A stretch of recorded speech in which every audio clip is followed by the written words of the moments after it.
time. Good evening, everyone, and welcome to another episode of TED Excellence, the show where we discover the intersection between billionaires, native beliefs, and space travel. I guess.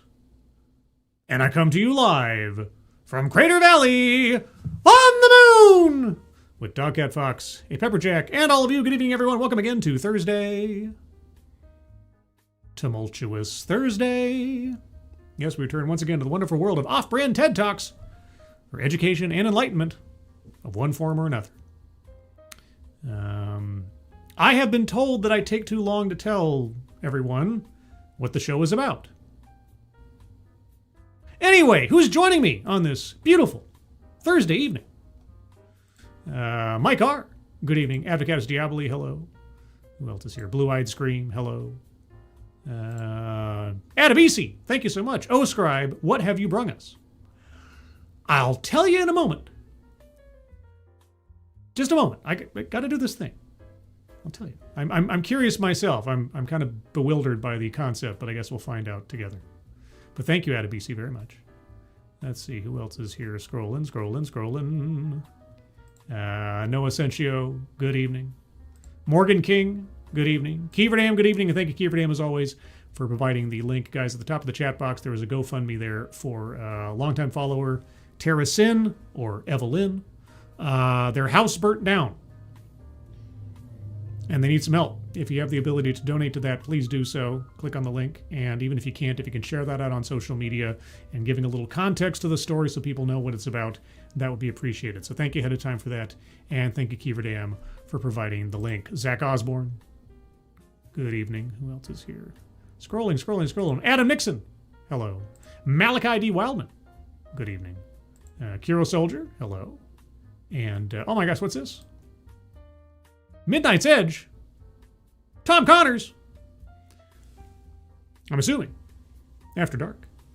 Hello, Tom Connors. Nice to see you. Hope you're doing well. I heard, did they get that thing figured out with your channel? Getting demonetized or whatever? Because that looked goofy. And not in like the funny Disney way, but in the bad way. If not, I hope so soon. Chicago Mike, good evening. Who else is here? Jay Blizza, hello. And, oh my gosh, Derek LaRue. Holy cow, Derek, thank you so much. That's ridiculously generous of you, as always. Thank you so much for your continued support and generosity. Wow, thank you so much, Derek. Appreciate it. Hope you have a good evening, and I really hope you enjoy the show. Leanna Johnston, hello. Here with a cluster headache, got oxygen, and ready for fun distraction. You're moving from a cluster headache to a TEDx talk with me.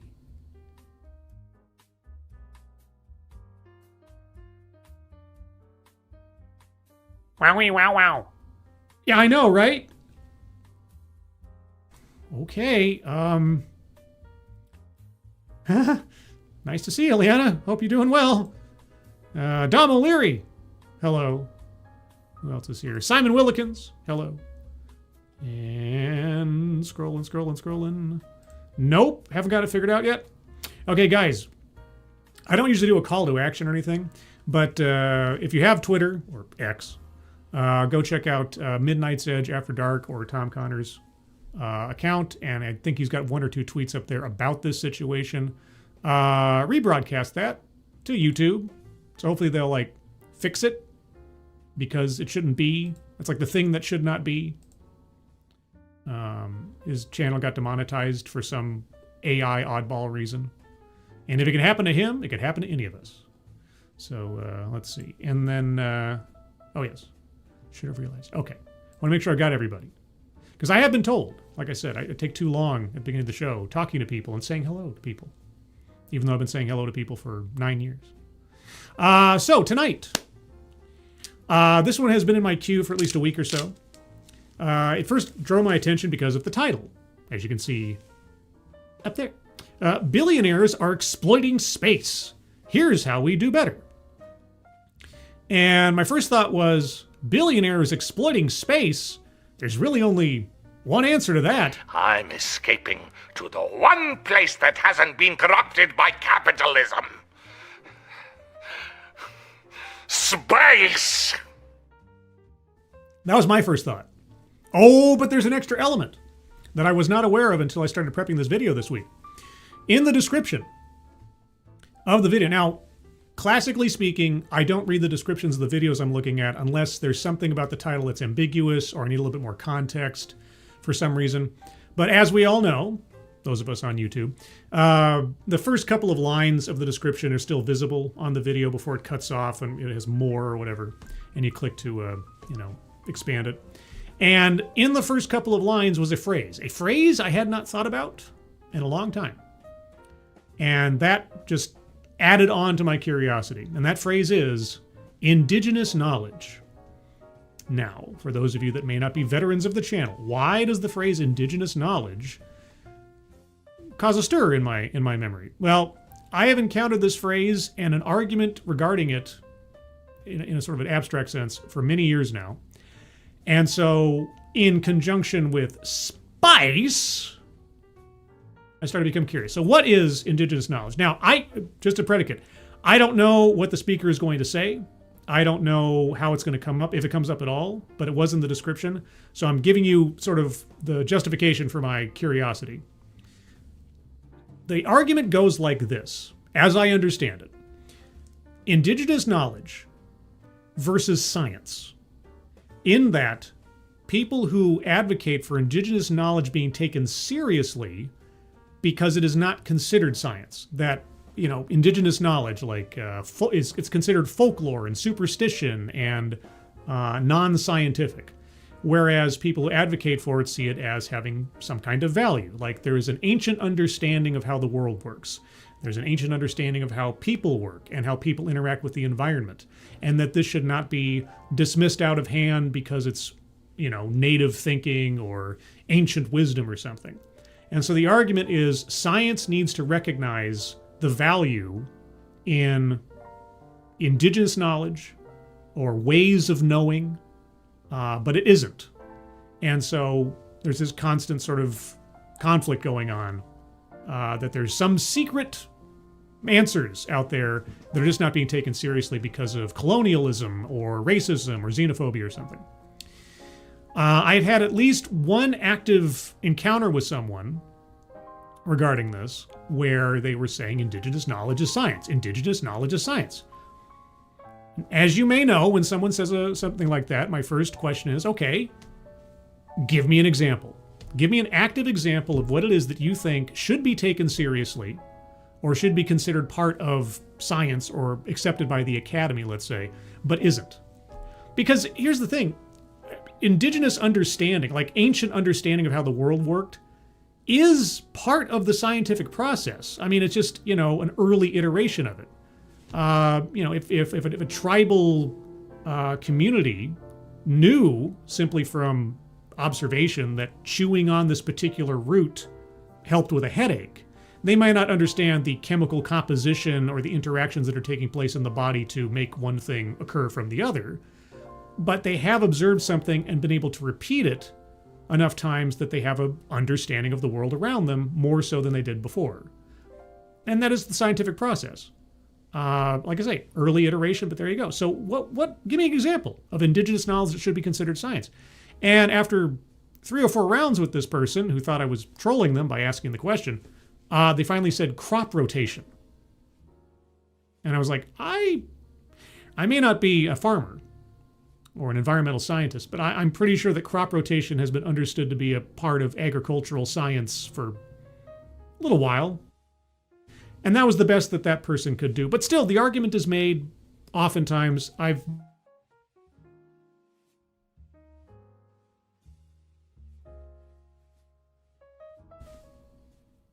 My camera suddenly failed.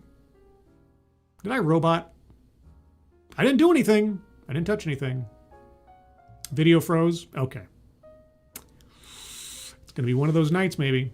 Anyway, I won't tarry too much longer because I know someone out there really doesn't like it when I take too long to get to the meat of the matter, as it were. So we'll get to that momentarily. Chicago Mike, space, spice, the final frontier. Thank you, Chicago Mike. Appreciate it. Anyway, so that's the indigenous knowledge aspect of it. Outside of that, billionaires exploiting space. who else could exploit space but those that can afford to exploit it, whether it's a billionaire individual, a billionaire company, or a billionaire nation? I don't know, but we're going to find out together. So with that, let me get this all squared away here. This talk clocks in at just over 11 minutes.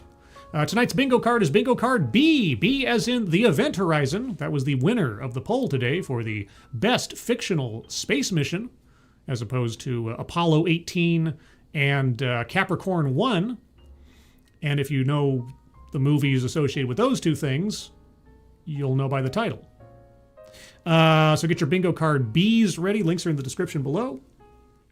And, okay, so video froze up. I still sound normal. Okay. Well, let's hope that's the only glitch I have tonight. With that, I'll start off with a few seconds for a sound test. You guys tell me if you can hear it, and then we will proceed. Have you ever considered what Indigenous culture can teach us about space travel?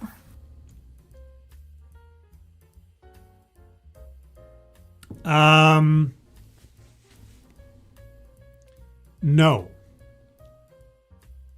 Save for, what was it? What was that guy's name? Ancient Astronauts? My mind wants to say it was Kurt Vonnegut, but it wasn't Kurt Vonnegut. It was like, who was the guy that did Ancient Astronauts? That it was like a documentary film or a book series or something way, way, way back in the days. Yeah, I'll know it when I read it again. Let's see. Derek LaRue again with a number one Dogcat Fox. Oh, Dogcat Fox. Wowie, wow, wow. Ooh, that's a Ranting Monkey Dogcat Fox. Right? Yes? Ranting Monkey? Wowie, wow, wow. Yes. Yes. Okay, you go with it. Okay. Thank you, Derek LaRue, very much for the Dogcat Fox. What was his name? Oh, yeah, maybe I meant Chariots of the Gods. Yeah, Advocatus, that's right. Chariots of the Gods. Maybe that's what I meant. I thought there was like an Ancient Astronauts thing associated with that. Or was that something different? Eric Von Daniken, that's what it was. I'm Kurt Vonnegut. Eric Von Daniken. Okay. Yeah, so aside from that, and someone sort of suggesting the idea, I have never considered Indigenous people's involvement in space travel. In 2020, the former US President Donald Trump gave former and now current. When was this talk given? a speech to Congress, asking them to fully fund the Artemis program. Yes, the Artemis program to the moon! On the moon! To help ensure that the next man and the first woman on the moon would be American. Okay. As it should be. And so that their nation would be the first nation to plant their flag on Mars. Sure. Setting goals and having ambitions. He went on to explain that his American ancestors had braved the unknown, Sure. tamed the wilderness, Yeah. and settled the Wild West. I don't know the totality of Donald Trump's lineage, but sure. And that Americans are pioneers. They are pathfinders who settled the New World. By extension, sure. Oh, wait. Oh, but no, the Indians were there first.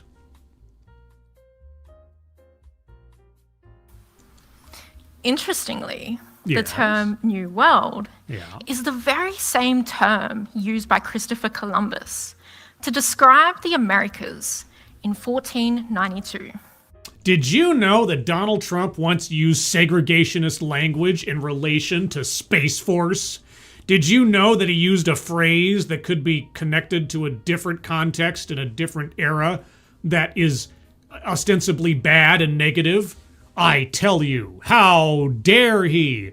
Did you know that Amazon Game Studios made an entire MMORPG called New World? And that harkens back to Christopher... I love this form of argument. It's great. It's one of my favorites. It really is. Corey Suzuki. Yeah, it is the next man on the moon. A scribe is already there. Exactly. I'm already here with my Hunt for Red October poster and my genetically modified dogcat fox. Yes. And his friend, who I'm still not finished with yet. Someday I'm going to premiere his friend. He's sitting over here. He's just not... I need to get a sewing needle and a couple other things to put them together. Anyway, yeah. So, anyway, yes, he used the phrase New World, which was also used by Christopher Columbus and a zillion other people.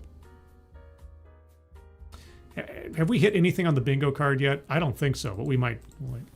Signaling an era of European colonial conquest over those lands. So, obviously, what Donald Trump is suggesting is a European colonial conquest of Mars. That bastard.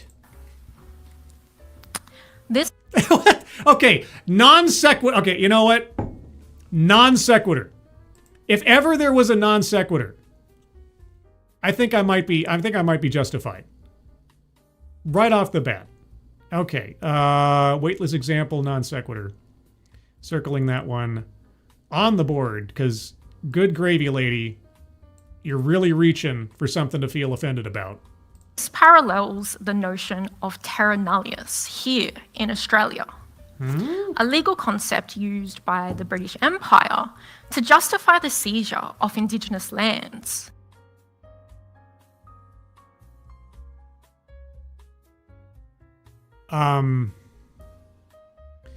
From whom would we be seizing Mars? If you have an answer to that, I'm really curious to know it. Thereby denying Aboriginal and Torres Strait Islander humanity and sovereignty.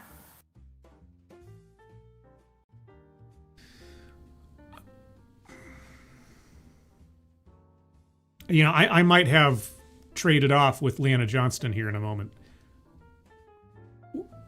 Where are you going with this? And I don't believe it's a coincidence that on that day, in a speech about space exploration, the former US president used terms that have historically been used for exploitation. You know, guys, if I stare long enough at tree bark, I will see a secret message from Mick Jagger. I mean, it just takes a little while. I'm telling you, pick a tree long enough. Varies for everybody.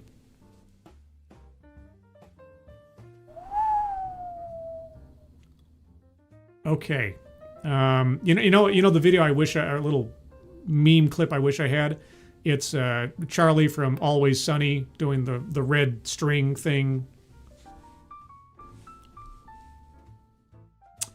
Okay, the former president. Was this recorded like before last year? This was just posted to TEDx, at least as far as I know, for the first time in the last couple of weeks.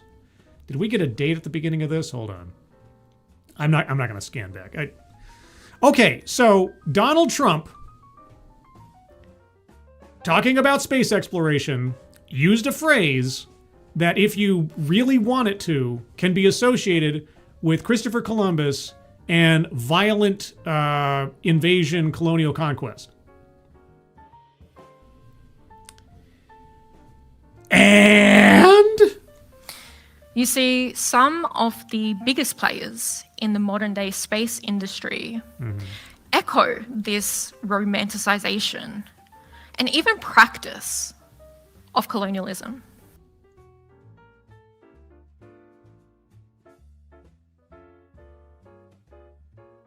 Okay.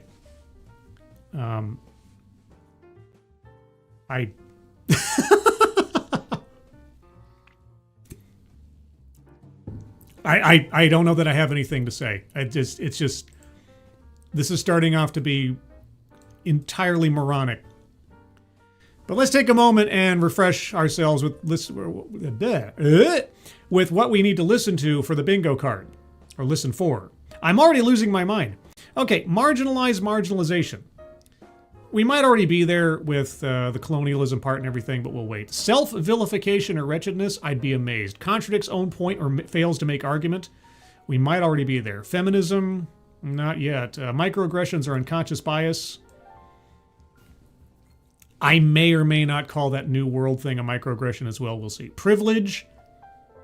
If the title is any indication, it's possible we'll get there. Benevolent condescension. I feel like we're already there, but I'm going to give it a minute. Plays victim.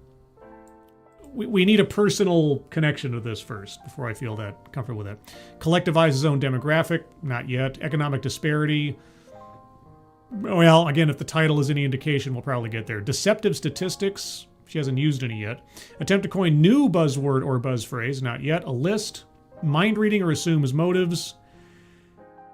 Yes, I'm going to circle that one because she's injecting certain ideas and concepts haphazardly of her own volition. Patriarchy. Not yet. Anecdote that probably never happened.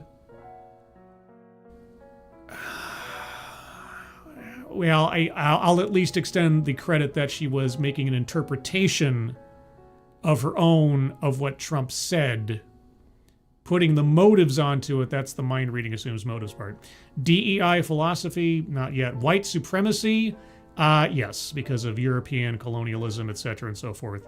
Circling that one. Childhood or family anecdote, she hasn't talked about herself yet. Systemic or institutional, we'll wait. Leaves out vital context. We'll wait. Sales pitch for product or service, not yet. And lastly, word salad. So far, on the board, bingo card B, we have weightless example or non sequitur, free space, mind reading assumes motives, white supremacy, maybe a couple others on the way. We shall see. And thank you, Chicago Mike. Answer Marvin. Where's my Q45 space modulator? What have you done with my space modulator? Marvin, so now I'm afraid he's going to blow us up. We're blocking his view of Venus. It's true. The goddess of love. That was my best Marvin the Martian. I don't know if it's any good, but there you go. For example, CEO of SpaceX, Elon. Sorry, I didn't actually mean to pause there. That was just a random twitch of my thumb. Of SpaceX, Elon Musk. Yes. One of the planet's richest people. Sure. Is pouring his resources into an ambitious plan to terraform Mars. Yeah, how's that going, by the way? When were we supposed to start the first stages of that, by the way? Do you remember his timeline several years ago? All the while occupying the entire low Earth orbit with mega constellations. Mega constellation? Oh, you're talking about, whatever his internet deal is? Changing and polluting our skies forever. Lady, do you know how much space garbage has been floating around the Earth for the last 60 years alone?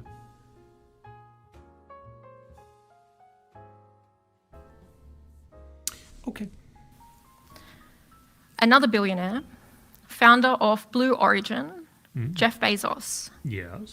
He imagines a future where we must expand out into the solar system. Well, he's not the only one. I think you might look up Carl Sagan. Oh well.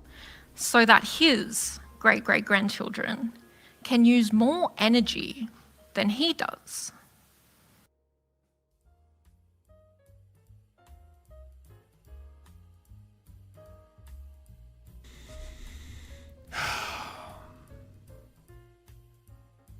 Okay. Do you not want your great-great-grandchildren to be in a better place than they are or would be now in the future? Or that you are? Where are you going with this? Given that these endeavors are so concerned about being the first, Yeah. occupying the most space,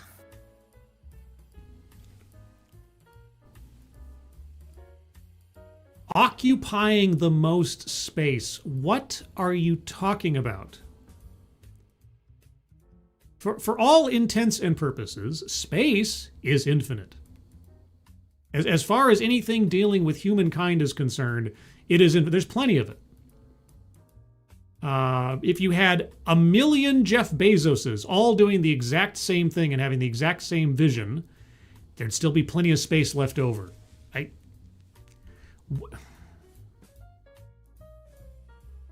What is your complaint? In a concrete fashion, please. And using more and more resources that they are paying for and people are getting paid to create. These resources are not finite in any meaningful way. What are you doing? Is this just a jealousy march or something? Resources than one planet can provide. Using more resources than one planet? How does that work? Say that again. Occupying the most space. And using more and more resources than one planet can provide. That's humankind projected into the future. That's why the idea of expanding out into other planets makes the most sense. At some point in the future, given population growth, the Earth will not be able to sustain us. That's just fact of life. That's just otherwise we'll go extinct. So either we expand or we eat ourselves into oblivion. I don't know what else to tell you. It's not Jeff Bezos doing it. It's not Elon Musk doing it. It's just projections of possible futures for humankind and the natural progression of our ability to move off this planet and expand outward. I don't know if you've seen or read any science fiction before, but the theory has been, discussed at length over decades, if not centuries. What is your complaint?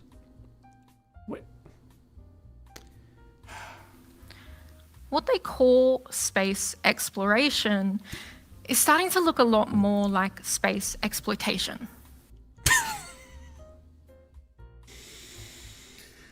Okay, I'll bite. How so? Who is being exploited? In space. And this is, of course, despite the vast amounts of evidence for the ongoing catastrophic consequences of colonialism.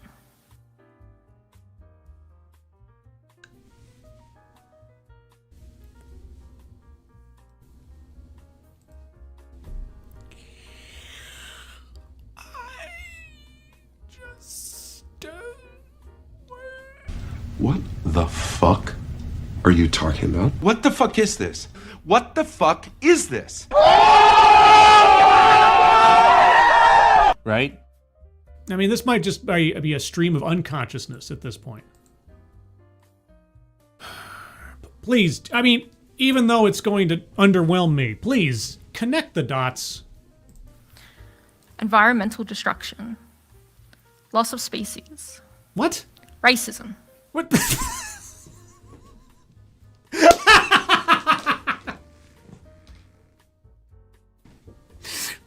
Okay, tell me, oh, tell me true. How do we destroy the environment of the moon? How do we destroy the environment of Mars? What species are going to be lost on the moon? What species will be lost on Mars? Who is there to be racist against on the moon or on Mars?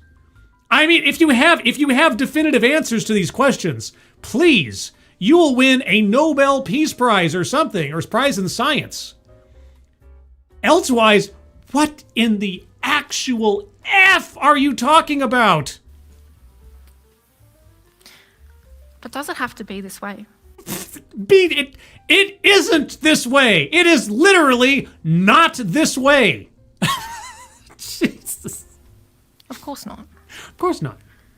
Space exploration itself is not the problem. Are you sure about that? Because there's really no other way to do it. You'd have to establish a hospitable environment on a celestial body that is not the Earth, okay? And to do that, you're going to have to make use of the resources on that planet. You might be able to bring some stuff to start you up, but at a certain point, in order to maintain some kind of self-sufficiency, you'll have to find a way to do it locally, especially on Mars. So there will be exploitation of the resources on Mars. The moon might be a little bit more manageable in the broad strokes because it's relatively close to Earth. Resupplies and such could be, again, relatively easier to manage. But when it comes to like Mars, yeah, you're out of luck. It's pretty much you're there. You're probably going to die there once you land. You're going to live a full life as Mars provides. What do you mean? Venturing beyond Earth. Yes. It shows us and advances our understanding of our place within the universe. It can, yes. It helps us monitor and protect our planet, and it can even unite humanity under a shared purpose. No. I'm sorry. One moment here. Let me get this before I miss it. Thank you, Chicago Mike, again. We're racist to the radar men from the moon? Yes. Yes. I mean, I'm racist to the Moonites on the moon. You know, Dogcat Fox is tasked with eating and destroying those little rat-like things on the moon. You know, because they're pests. I got no problem with being hateful of Moonites. Not Moon Knight. Mark Spector is a completely separate situation, unless we're talking about the TV show, and then you can hate that all you want. No, Moonites. Moonites. Moonites. Other than that, no, there's nothing to be racist about up here. Unless you're... But, okay.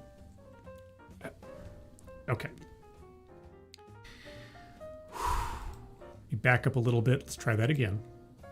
What were you saying again? It helps us monitor and protect our planet. Right. And it can even unite humanity under a shared purpose. No. Short of an existential crisis affecting all of humanity, space travel will not unite all of humanity. There are too many inherent divisions of nations, beliefs, values, etc. that will just never be overcome. They may change, they may, alter with the vicissitudes of time and politics and so on, but no. The space race of the 60s didn't do it. It's not going to happen because of this. Depending on the circumstances, economic ties may strengthen if there is a shared benefit to, I know you're going to hate this, exploiting the resources available in space. So there might be some economic unity that takes place, but not in some utopian ideal. I'm sorry. Have you read science fiction before?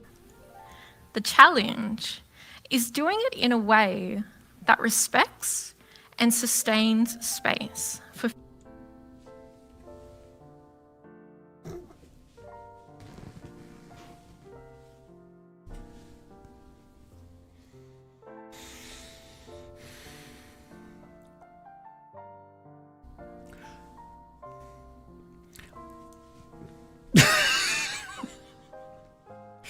I don't know if you know this.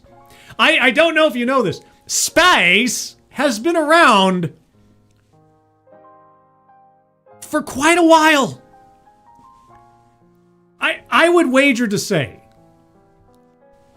that there is nothing that we humans could do to damage space.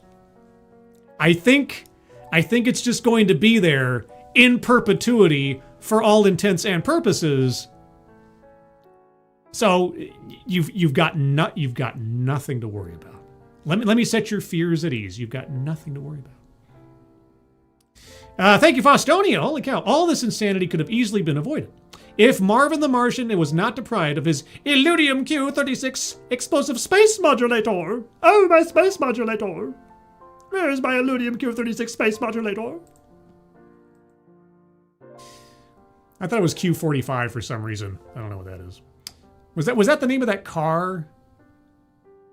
Remember those cars with like, what was his name? Jonathan Pryce used to do these commercials for like the Q. That's what it was, right? The Q45. I think that's where I get it from. There was this car brand for like 10 minutes called the Q, and there was like the Q45, and it comes with a built-in clock. Why do I remember this ad? This car commercial ad from like 1998 or something. I remember, and I get it mixed up with Marvin the Martian. Jonathan Pryce car commercial about a car, the Q45, and it had a built-in analog clock on the dashboard. What is wrong with me? Yeah, space will be here long after we're gone. Yeah, sustained space. What is she talking about? Holy fuck, this is cringe. It's Bridget. If she's not hitting people with sticks, then she's on here. Space is the domain of the robots, and most of it is inorganic. I vote we mine an extra asteroid for her. Yeah, get some helium-3 out of some what's that stuff called? The stuff on the surface of the moon. I should know this. The regolith? The regolith on the moon where you get the helium-3 or whatever? Something like that. Faithless. Orson Scott Card in his Ender series had a vision of a colonized universe. Each settled planet was essentially ethnically homogenous, reflecting current Earth races. Yeah, I don't think that would last. I read Ender's Game way, but long before the movie. And Speaker for the Dead, and Xenocide, and whatever came after that. Was it Children of the... Maybe it was Children of the Mind. Was that after or before Xenocide? I forget. Anyway, they progressively got worse. Speaker for the Dead was a really good book. It was such a departure from the first book that it might have just been its own thing, really. But anyway, that's a whole other conversation. Okay, we have to sustain space. Specs and sustained space for future generations. The ancient wisdom and timeless narratives of Indigenous cultures around the world. Yes, I've been waiting for this. Can help us achieve this. Ancient cultures and wisdoms from around the world can help us achieve the sustaining of space for future generations.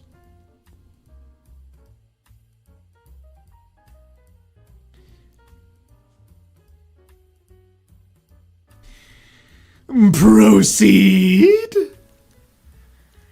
Every Indigenous culture has shared stories of space travel.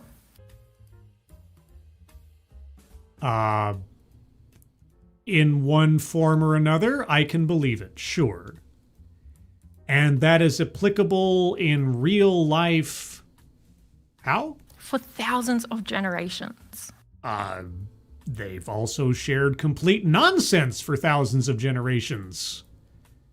Or at least eventually proven to be nonsense. Quaint folklore, superstitions, yeah. And it offers us a profound perspective on humanity's relationship with the cosmos. On a philosophical, spiritual, cultural level, perhaps? What do you mean? Give me an example. For example... Oh! Ask and ye shall receive. In an essay written in 1987. 1987? It was a very good year. It was the year after the Challenger explosion. A group of Inuit people remark that they do go to visit the moon and the moon people all the time. Did peyote have something to do with that? The issue is not whether they go to visit their relatives, but how they treat them and their homelands when they go. What? For the Pueblo people of the Southwest Americas, they speak of ancient starkin called kachinas. And they describe them as the spirits of all things in the universe.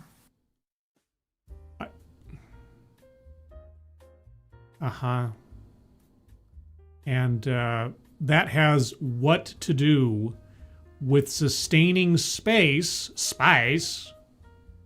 as we attempt to colonize other celestial bodies. The Kachinas use ladders constructed by the Pueblo people to climb down onto the land to join them. Ancient space elevators. A concept, while cool in a scientific or sci-fi context, wouldn't actually work, but okay. And the Pueblo people can also use these ladders to join the sky realm if ever needed. Oh, okay. Do you have one of these ladders handy? Can you show it to us? Can you demonstrate its utility? For the Tiwi people of northeast Arnhem Land, rain is the mediator between land and sky. Oh, okay. For the Kulin Nation in South Australia, it's the rays of the setting sun. Great. I'm not going to take any time to actively disparage ancient people's belief systems or anything else outside of the fact that I have absolutely no idea what any of that has to do with physical travel into space and colonization of other planets. That's her responsibility, and I'm waiting. And for many mob across Australia, whirly winds are said to teleport people up into the sky. Do they? Do they?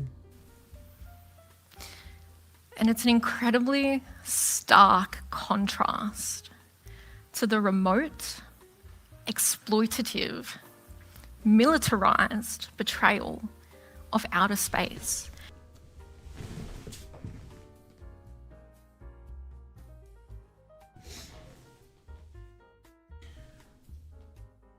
Yeah, I know. It is quite the contrast between, romanticized superstition and fantasy versus the cold equations of actual physical space travel and the unavoidable elements related thereto. When you're talking about the movement of nations and the needs and desires thereof, and the technical limitations and necessities of it. I know it's...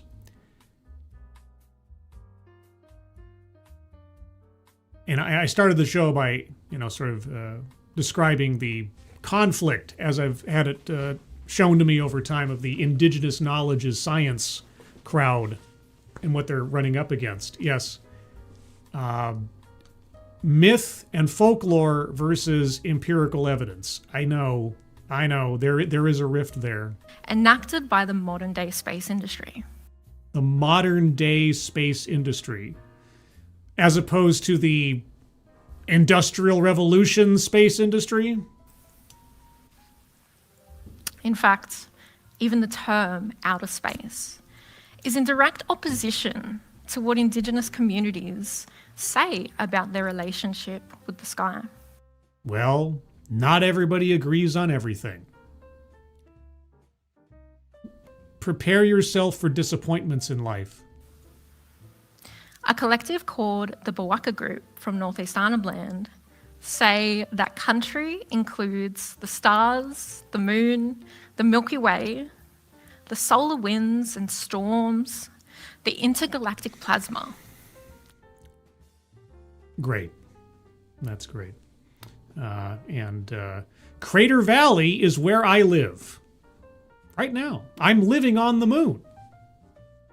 For reals.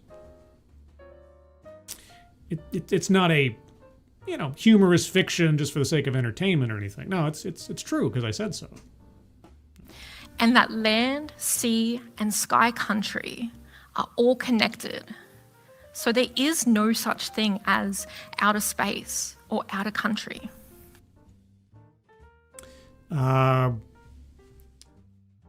Right.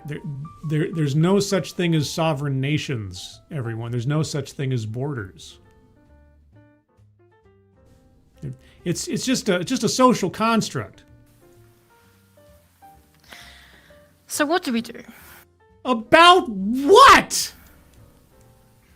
Some have suggested using designated zones, using categories such as tourism, facilities, naturally protected zones. In space? And mining. But as astrobiologist researcher Alessandro Marino points out, Astrobiologist researcher, there's no such thing as astrobiology because we're all connected and there are no boundaries. Sorry, what? that similar designated protected zones here on Earth have not been shielded from human activity.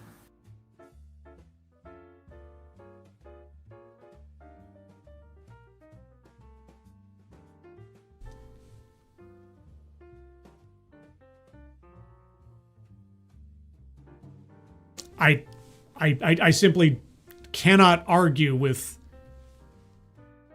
logic like this. For example, Australia houses some of the world's most richest biodiversity. And most of it wants to kill you. However, over the past 236 years, Australia has also become world leaders in unprecedented rates of animal extinction. Oh my gosh. Do you know that 99% of all the species that have ever existed on the planet have died out because of evolution, the cooling of the globe over time since its inception, the plates moving, disease, natural disasters? It's gonna happen whether we're here or not, lady. I don't know what to tell you. And this is a direct consequence of colonialism. Damn you, colonialism! Jeez Louise! Every single time I stubbed my toe yesterday, colonialism! Dang it!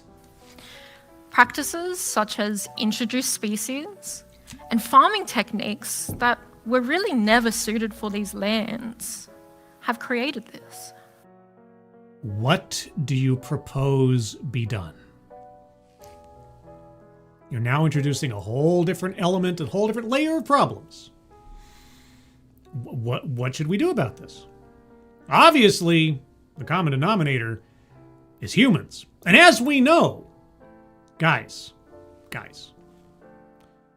as we know, indigenous peoples would never, ever practice colonialism. No.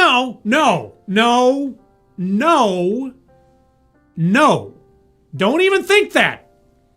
Don't even let it enter your imagination for a moment that colonialism as a practice is more like a human endeavor writ large. No. Only those evil Europeans would ever practice colonialism or trying to overtake another group of people or taking people from another tribe as slaves. No, that would never. No.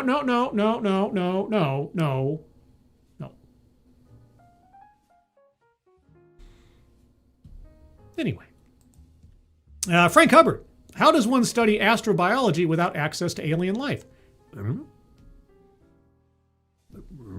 I mean, I assume it's just studying the biology of Astro, the Jetsons' dog. Or I mean, if I was to be at least fair enough, I mean, I suppose it could be like studying the effects of long-term space habitation on human bodies, maybe. Or just sitting around conjecturing about what other species might be like on other planets or under different environmental conditions. Or is that like a xenobiologist? I don't know. Anyway, pardon me. I don't know what I'm talking about. History shows us that conservation efforts that try to cut up the pieces of the land are not sufficient in protecting species or habitat.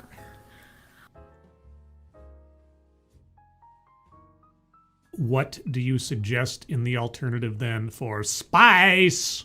We need to find ways to work that are more holistic and sustainable. By all means. What do you suggest be done? Last month, I partnered with the Centre for International Governance Innovation. The Center for International Governance Innovation. CIGI. KIGI? CIGI. To outline a policy document targeting governments and industry members of the space industry. To do what? To point out ways they could avoid their current astrocolonial trajectory.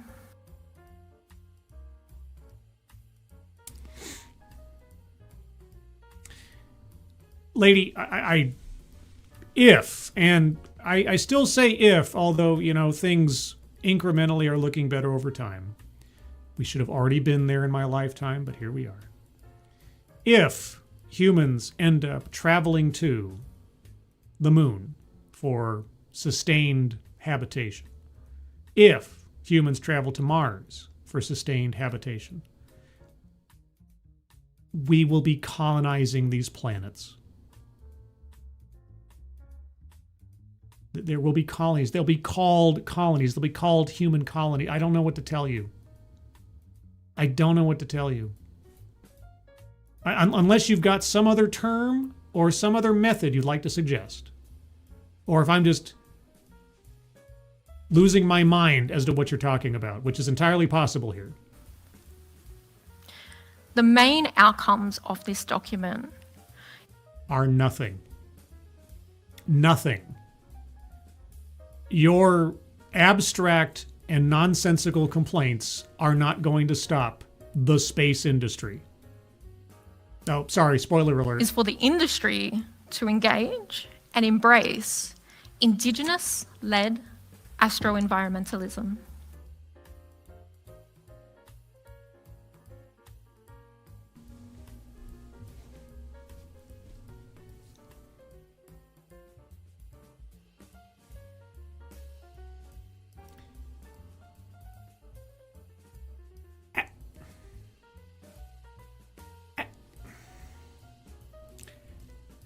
What? What is that? What the fuck is that? Astro-environmentalism. Asteroid huggers. Come on. Come on. Asteroid huggers, right?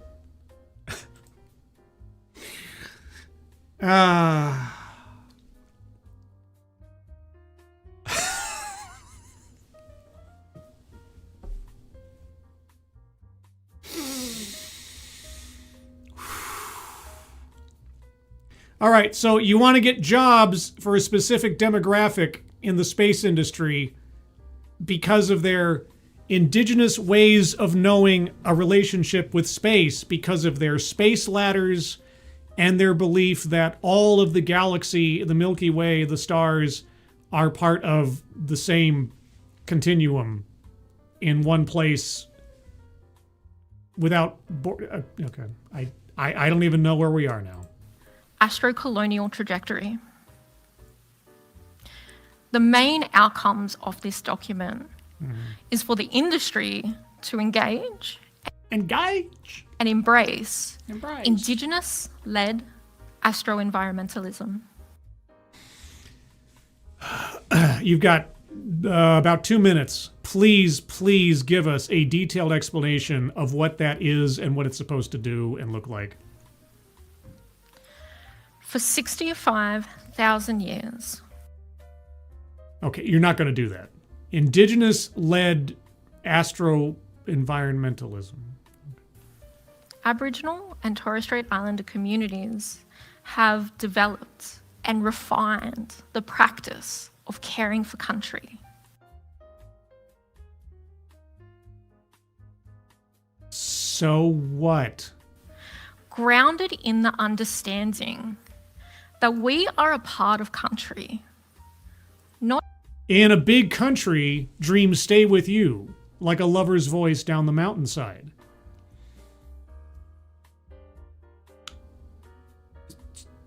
So what? its owners. All right, let me back up a little bit. Here, make sure I got this. That we are a part of country, not its owners. So you don't believe in borders? So then, really, Christopher Columbus was just sauntering across a shared land, right?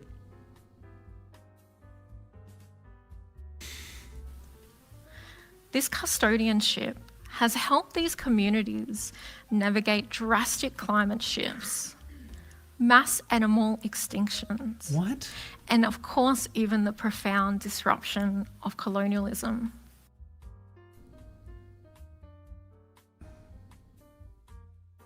I don't even know what to say anymore. All the while maintaining the protection of country for future generations. Have they, though? Because you just told us that colonialism has destroyed everything and will destroy everything. They couldn't defeat colonialism, right? So... And I encourage you all to look up at your night sky. What looks back at you is not a frontier to be conquered. No, it is the elder gods looking down on us from deep space. The fungi from Yuggoth are coming to take our brains in service to Cthulhu and the great old ones. Oh, sorry, that's a whole other thing. It's a part of our shared heritage, and it's more ancient than we can possibly imagine. Every culture on Earth has looked up at those same stars. Even the colonialist ones. Do they count? And have not felt emptiness, but home. Not resources, but relatives. Okay. And so, A needle pulling thread. we're now standing on the edge of becoming a space-faring species. But we shouldn't. Should we? Because that would be colonialism. We must answer the question: will humanity take colonialism into the cosmos? Yes. That was easy. Or will we follow a path that honors the wisdom we have always known? Space ladders and spirits from another plane of existence.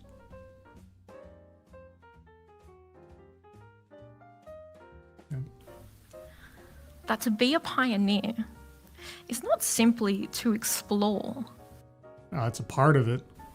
but to protect. Thank you. Okay. I just hit my... When I leaned back, I hit my knuckles on the edge of my table. Damn colonialism! Anyway, yeah. Okay. Let's go to the bingo card. Let us go to the bingo card. And you get out of that thing now. Let me update the bingo card. There we go. That's where I'm at right now, guys. I'm going to go over it one more time by myself. If you have arguments for squares to be circled, hold on to them. I'll get to you momentarily. Marginalization. Yes, in the sense that Indigenous knowledge is being ignored, set aside, dismissed, or otherwise. and should be taken more seriously. My understanding of the indigenous knowledge as science argument at the top of the show, pretty accurate, I'd say. Self-vilification or wretchedness in no way, shape, or form. Contradicts own point, fails to make argument. Yes. So many ways, yes. Yeah. Feminism. The only time she ever mentioned gender specifically was, the first man and woman on the moon. Or the next man and the first woman on the moon. But other than that, she didn't really dwell on gender politics at all. Microaggressions or unconscious bias. And remember, that has to be her using that concept or concepts within her talk. I can think of one possible argument, but I'm going to hold off. I'm sure between Frosted Glass or Advocatus Diaboli, it may come up anyway. Privilege, yes, because she's talking about Elon Musk as the most richest man and Jeff Bezos and them, taking up all the space. Spice. Let's see. Benevolent condescension in so many ways.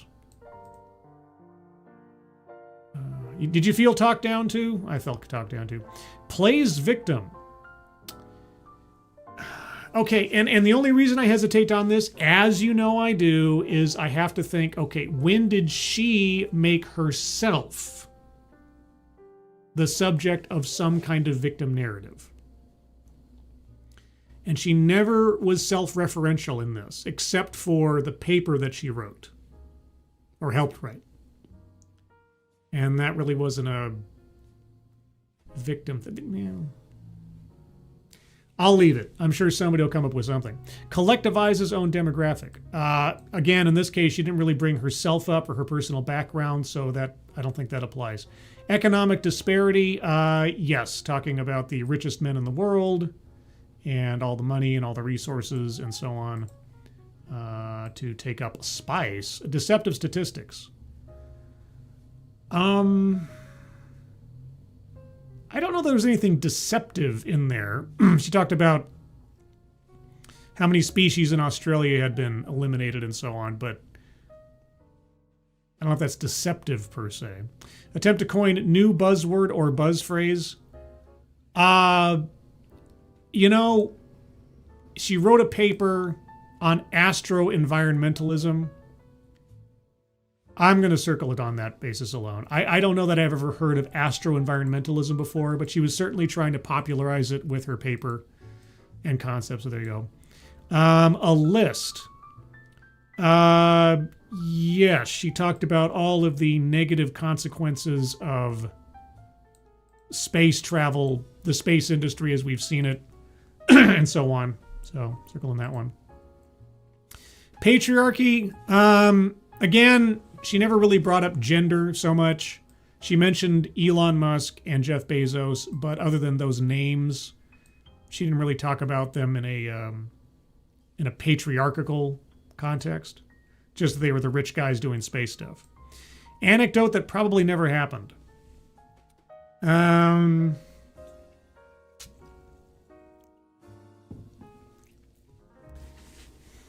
I'd like to not double dip on the whole Donald Trump said the phrase New World, therefore, etc. I did that with non sequitur.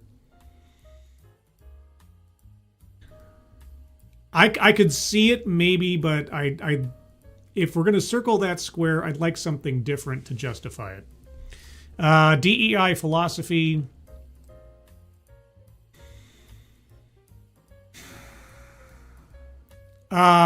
Placing people into positions of hard science based on their folklore knowledge. I'm sorry. It just yeah.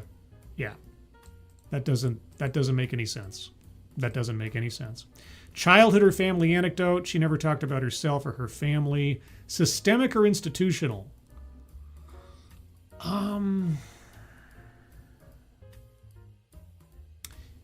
Colonialism. I mean, for as many times as she brought that up, yeah. colonialism as a concept, as a driver of things, yes. Leaves out vital context. What exactly do you want these indigenous astro-environmentalists to do? What exactly are you talking about? Taking up space, sustaining space. What danger is there to space? How many times did I go WTF or what are you talking about? Just sales pitch for product or service.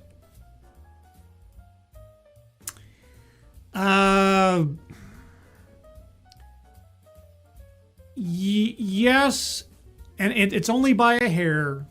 And like I said, I don't like to double dip, but on top of saying she wants to promote people into hard sciences based on their folklore knowledge, she was using that paper to pitch the idea of establishing some kind of paid positions for indigenous folklore people to have a job in the space industry. So that was a sales pitch for a product and or a service. And lastly, word salad. Boy, howdy. If ever there was a square that I did not have to think for a second on whether or not to circle, it would be word salad, because golly gee whiz. It was the whole salad bar. I had a dog, and his name was... What? I had a dog, and his name was... Bingo! Of course! Okay. That is the card as I have it, guys. If you have arguments for squares to be circled, put them in the chat now. If I miss your argument, please just repost it. I'll scroll up a little bit to begin with, but I'm not going to scroll up forever. Let me move my microphone just a smidge to the side here so I can actually see what I'm looking at here. Okay, Abdicastioli, anecdote that never happened. All those older cultures and peoples literally visiting space and the moon and the people therein. Okay, fair enough. Fair enough, yeah, good point.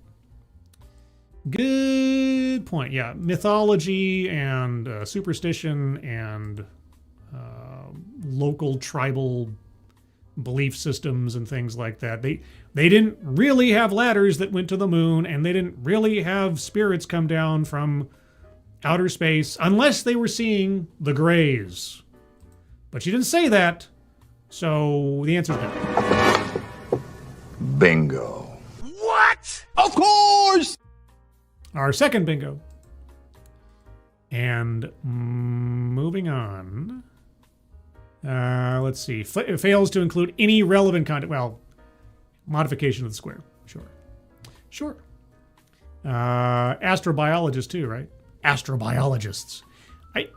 I feel like I've heard that phrase before. Like in a non-ironic way. So, but astro-environmentalist, I don't know. I think that sounds like something new to me, at least. Faithless again, as an indigenous person herself, she was playing an ignored colonized victim. Did she say she was an indigenous person herself? Did I miss that part?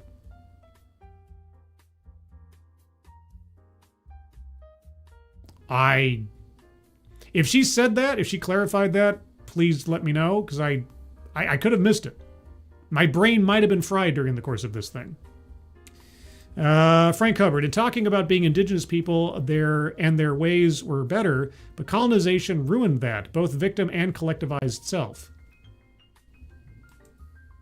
Okay. Faithless on the same page. Advocate is yes. She was one. She didn't have to say it. Okay.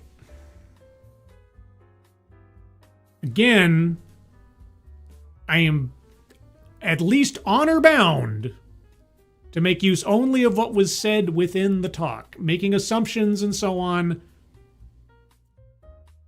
So, unless she said something specifically, because she never brought up her heritage, she never brought up her family, she never said, as an indigenous woman or something like that.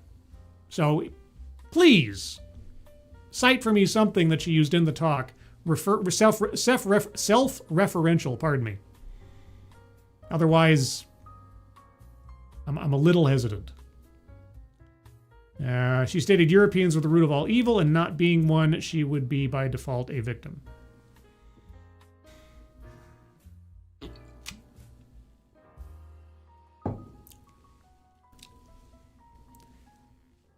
What happens when we assume? I needed her to say something about it. She didn't. Data Wasteland. Holy shit, Scribbles, is that you? Last I checked. It's been a minute. No, now it's less than a minute. Oh, now, yeah. Last I checked, that's me. For better or worse, as the case may be. Attribution. She was playing victim on behalf of the less powerful people like Elon and Bezos, Carlite.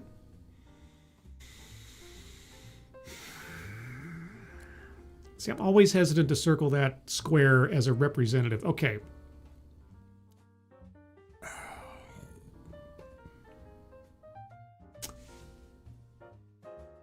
You can have one, but you can't have the other. Either plays victim or collectivizes his own demographic, because you're not getting both. If I'm willing to give way on the argument that she was acting as representative outside of herself, then you got to decide which square do you want? Collectivize his own demographic or plays victim? This is my judgment. In order to bring balance to all things, this is my judgment. So pick one. Which one do you want? Etta BC. I have a tremendous migraine, so this is me working with closed eyes and mini brain for my surgery of polyps removal. Oh, that's right. Did that go okay? And my sympathies on the migraine. I have had them before. They are no fun. So lean back, relax, turn the volume down. I know I can get a bit loud. I apologize for screaming and shouting earlier. If I'd known, I might have kept a lid on it. But okay, fair enough. Frankie, you can't pick either or. The arguments were tied to each other.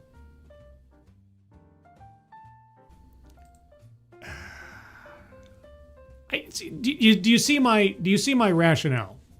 Do you understand why I'm hesitant to give one or the other? Because she just missed crossing the line in the plays victim part to making something that was self-referential, talking about her own background or her connection to the issue. And in collectivize his own demographic, again, she would have to say something about her background or her connection to the subject that she was speaking on. In the talk, we can make assumptions, I guess, about her personal history or something, but we're bound by what is within the talk. And she didn't make herself part of the argument.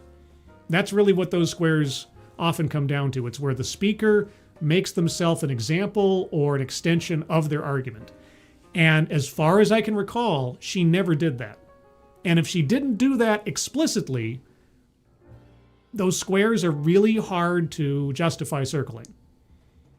So, but given the totality of the implication,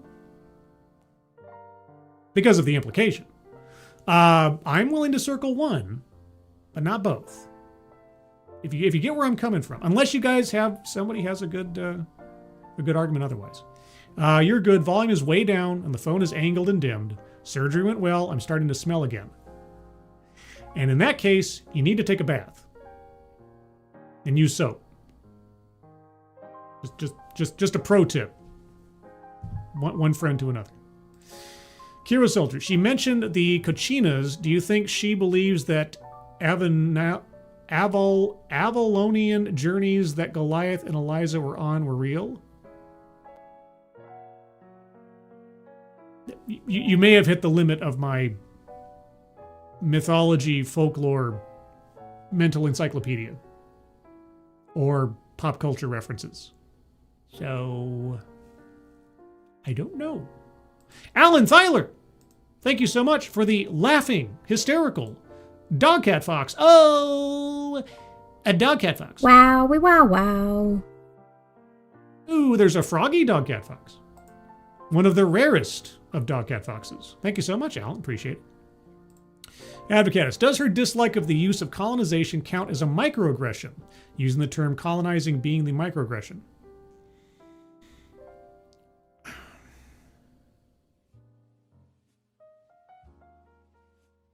As I've said, it's a matter of whether or not she's using those concepts within her talk as a device of argumentation. Not that we suspect she uses them or has an unconscious bias or something.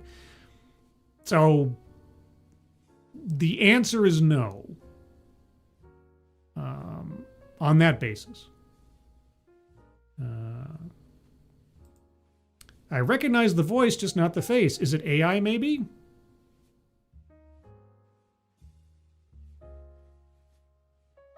I mean, if my fingers were all screwed up or something. Oh my God, maybe I am AI. No. But she was really against using colonization if she considered it one. Well, you know, colonization is, as you said, was the root of all evil.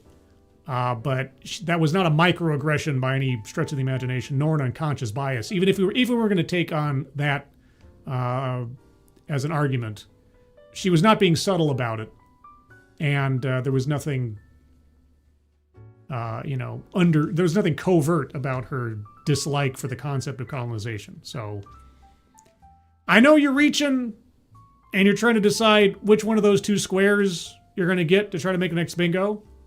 I see the strategy, but no. Nah. Let's see. Frank Hubbard, if I'm on stage arguing for men's rights, do I need to say I am a man for me to be clearly included in that group? Okay.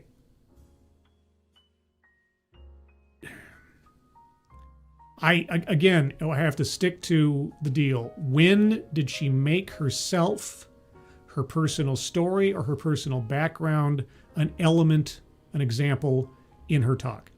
She didn't. And so unless she did that, it's very difficult for me to cross that line. Okay, and that's why the squares are there. I mean, if something in a square is not fulfilled in the talk, it just doesn't get circled.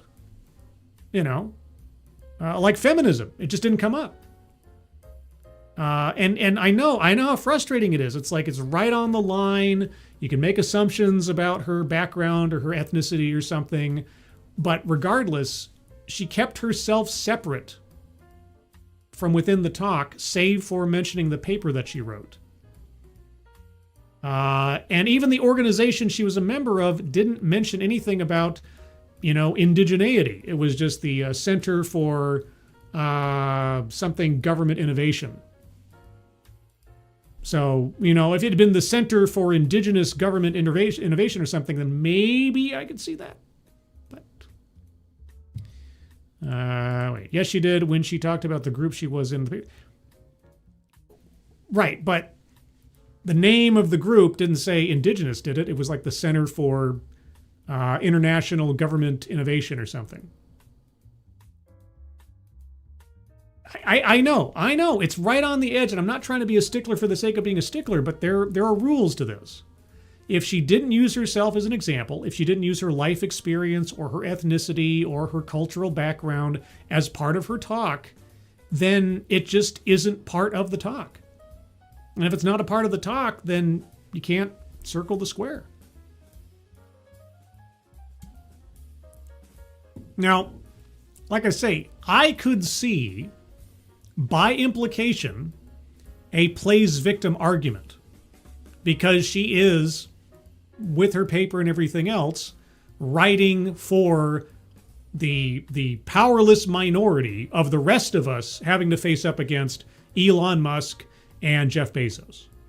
So if plays victim, I am, and it just crosses the line because of the position she was taking and how much she was, building up this overpowering force that was going to be destroying the environment for us and our future generations and so on.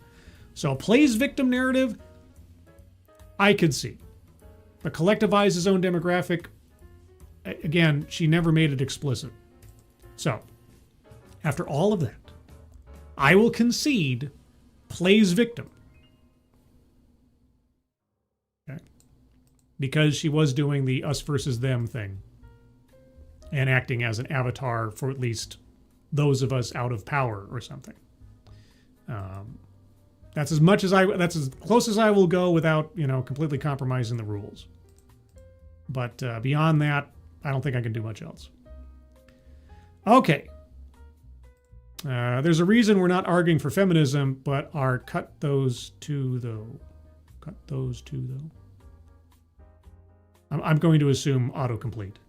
By the way, Scribbles, everyone, I hope you all have a wonderful holiday / Christmas. May all your wishes come true. All my wishes? I hope so too. Thank you, Data Wasteland. Nice to see you. Hope you're doing well. Let's see. You just provided an argument to circle it. I did. Because I was waiting to see what you guys would say. And, the more I thought about it, okay, the talk was based in victimhood, right? It was based in there is an oppressive force that's coming to destroy spice, and she's at the forefront of trying to fight against it and push back and so on and so forth. It just crossed the line. And only because of the paper that she wrote. She made her efforts to oppose big space industry, part of the talk. So that I can do. I'm willing. Anyway. Let's see. Advocatus. Thought of a bingo square trivializes the opposition's position. See, and the only reason I hesitate there is because you could make that argument for any persuasive presentation. Because ultimately, if it is a persuasive presentation and there is an opposing viewpoint, anything that doesn't give full and fair time and credence to the opposing idea, you could technically say is trivializing it, right? Especially if it's somebody who is completely on board with the other opinion. Anything less than a full accounting and agreement could be seen as trivializing it. And so I think that would be a square too easily circled. And I could foresee a whole bunch of arguments that would go on forever. That's my reflex. Frank R., by the way, your facial expressions during these are exactly what I thought you were doing while reading and listening all of these years. What can I say? I have a very theatrical tone of voice when frustrated. So, glad to have fulfilled your fantasies.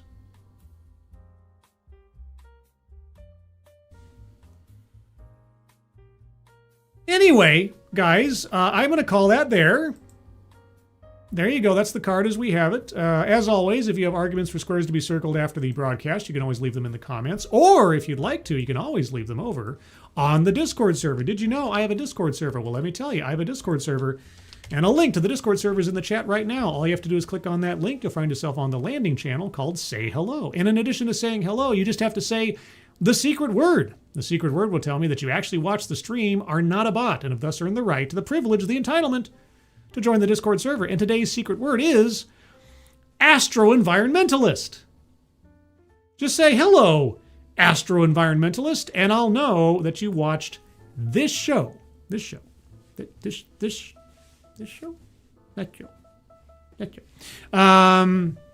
Programming note.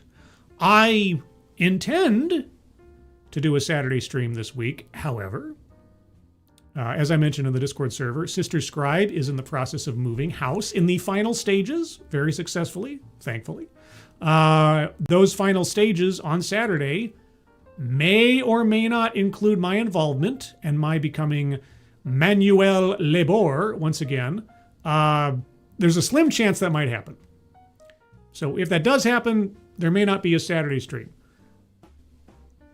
But more likely than not, there will be. I will let you know on Saturday. Let's see. Outside of that, the other thing, here's the other thing.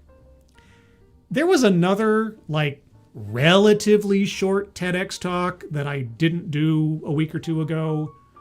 I don't want to make a Sunday TED Extra thing a regular deal. I maybe might want to just save that for a marathon at Christmas time. I think I might do that. Yeah, I think that's probably better. I'm going to do a TEDxmas again this year. So I think I'll save it. I'll save it. There you go. Never forget I said anything. Forget I said anything. I'll save it for later. Save it for later. The Harvey Danger version. I always like that better.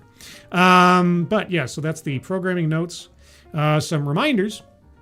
At the top of the chat box, guys, GoFundMe link to Evelyn/Terracin. Their house burnt down. They need help. They're not looking for much. If you can spare a few dollars, please do donate. But even if you can't, if you can share that out on social media, please do so. Very much appreciate it. Also, something I used to say quite often that I've forgotten to do in recent times, but I'm going to start doing again if I remember to. If you like this kind of thing, if you like my stuff, if you like the stuff of any particular content creator, let people know. Share it out on the social medias, whether they're a big channel or a small channel. You'll help out the small channels and people who aren't aware of the big channels, because there's a lot of big channels out there that I've never heard of before. Maybe they'll discover something new.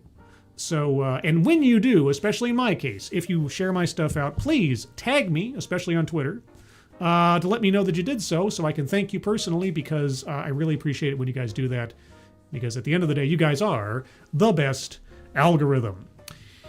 All that being said, everyone, thank you so much for joining me. Moderators, thank you for keeping an eye on things, even though everyone here is so well behaved. You have very, very little to do. Everybody who donated, either to myself or to the GoFundMe at the top of the chat box, thank you guys so much for your generosity. Very much appreciated, especially at this time of year.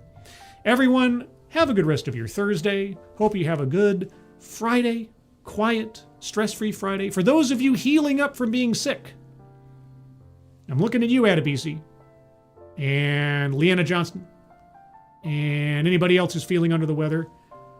Please, if you're not well, please get well soon. And otherwise, everybody, I will see you on the next one. Take care. Bye-bye.